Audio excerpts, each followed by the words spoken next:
Petrol വില കുതിച്ചുയരുകയാണ്. Electric വാഹനങ്ങൾ ഉപയോഗിക്കുന്നതിനാകും ഇനിയുള്ള കാലത്ത് ഉചിതം. കേന്ദ്ര സർക്കാർ പോലും ഇലക്ട്രിക് വാഹനങ്ങൾ ഉപയോഗിക്കാൻ ജനങ്ങളോട് ആഹ്വാനം ചെയ്യുകയാണ്. അങ്ങനെയിരിക്കെ പത്തനംതിട്ടയിലെ ഒരു ഇലക്ട്രിക് വെഹിക്കിൾ ചാർജിംഗ് സ്റ്റേഷൻ ഒന്ന് കണ്ടുവരാം. ഇന്ധനോപയോഗം കുറയ്ക്കുന്നതിന് നടപടി സ്വീകരിക്കാൻ പ്രധാനമന്ത്രി നരേന്ദ്രമോദി അഭ്യർത്ഥിച്ചു. ആഗോള ഇന്ധന പ്രതിസന്ധിയുടെയും ക്രൂഡ് ഓയിൽ വിലക്കയറ്റത്തിന്റെയും പശ്ചാത്തലത്തിലാണ് നടപടി. കഴിയുന്നവർ ഇലക്ട്രിക് വാഹനങ്ങൾ കൂടുതലായും ഉപയോഗിക്കണമെന്ന് ഞാനും പ്രേക്ഷകരോട് അഭ്യർത്ഥിക്കുകയാണ്.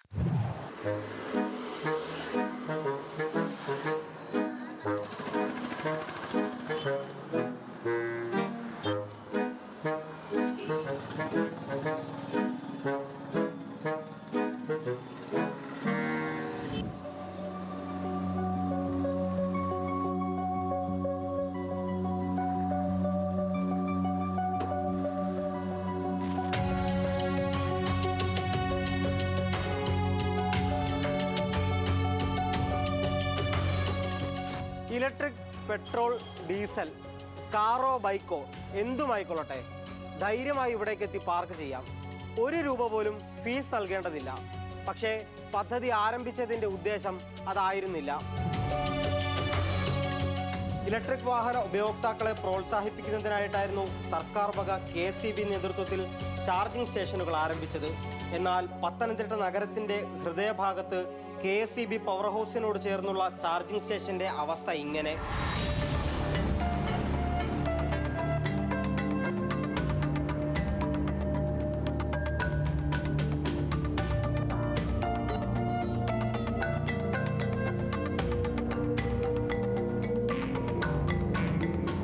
കഴിഞ്ഞ 2 വർഷത്തിന് മുകളിലായി ഇതാണ് ചാർജിംഗ് സ്റ്റേഷന്റെ അവസ്ഥ. പ്രവർത്തനം ആരംഭിച്ച് ആദ്യ ദിവസങ്ങളിൽ ഇവിടെ എത്തി വാഹനം ചാർജ് ചെയ്തവർ ഭാഗ്യവാന്മാർ. പിന്നീട് ആർക്കും അതിനുള്ള സൗഭാഗ്യം ലഭിച്ചിട്ടില്ല. ലക്ഷങ്ങൾ ചെലവഴിച്ച് ആരംഭിച്ച പദ്ധതി ഇപ്പോൾ ഇങ്ങനെ. കഷ്ടകാലത്തിന് ചാർജ് ചെയ്യാനെത്തുന്ന ആളുകളുടെ അവസ്ഥ ഇങ്ങനെയും. ഞാൻ സ്ഥിരം വീട്ടിൽ നിന്നാണ് ചെയ്യുന്നത്. അപ്പോൾ ഇന്ന് ചാർജ് ചെയ്യാൻ പറ്റിയില്ല. സ്കൂൾ വരെ വന്നാൽ മതിയായിരിക്കും എന്ന് ഓർത്തോ, അതുകൊണ്ട് അഡ്ജസ്റ്റ് ചെയ്യാമെന്ന് ഓർത്തു. അപ്പം കാതലിക്കറ്റി പുസ്തകം എടുക്കാൻ പോകേണ്ടി വന്നു. അപ്പം നോക്കിയപ്പോൾ ചാർജ് ഇല്ല. അപ്പോൾ ഇത് ഒന്ന് അടിക്കാമെന്ന് വെച്ച് നോക്കിയപ്പോൾ ഇവിടെ ഇല്ല. വർക്കല്ല. വർക്കിംഗ് ആയിരുന്നെങ്കിൽ സൗകര്യമായിരുന്നു എല്ലാവർക്കും. അപ്രതീക്ഷിതമായി കുറച്ചധിക ദൂരം യാത്ര ചെയ്യേണ്ടി വന്ന യാത്രക്കാരിയാണ്. വീടെത്തുമോ എന്ന് പരിതപിച്ചാണ് മടക്കം.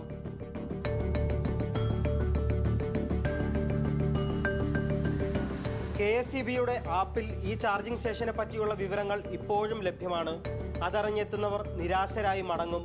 സ്ഥാപിച്ച മെഷീനുകൾ ഇതിനോടകം നശിച്ചിട്ടുണ്ടാകുമെന്നും ഉടനടി പ്രവർത്തനക്ഷമമാക്കണമെന്നുമാണ് ഇലക്ട്രിക് വാഹന ഉപയോക്താക്കളുടെ ആവശ്യം.